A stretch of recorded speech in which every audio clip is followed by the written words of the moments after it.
How to install VM Fusion on Mac. First, go to the official VMware website. So open up Safari or Chrome on your Mac.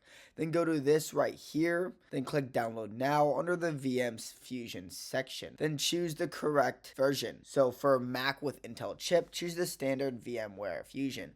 With a Mac with M1 or M2 chip, choose VMware Fusion for Apple Silicon. Then click Download and wait for the .dmg file to finish downloading. Then open the .dmg file, double-click the VMware Fusion installer, then follow the on-screen instructions. Enter your Mac password when prompted, then complete the installation. You may be asked to grant permissions for system extensions, so click Allow in the system settings, which is under Privacy and Security. Then launch VMware Fusion, open up Launchpad or use Spotlight, which is Command plus space, then type in VMware Fusion. Click Open, and then on the first launch, choose your license type. Use personal license for free Fusion or enter a license key if you purchased VMware Fusion Pro. Then create a virtual machine. From the home screen, click plus new or create a custom virtual machine. Select your OS installer, then follow the prompts to configure CPU, RAM, and disk space. Finish the setup and click play to start your virtual machine. This tutorial only uses official VMware software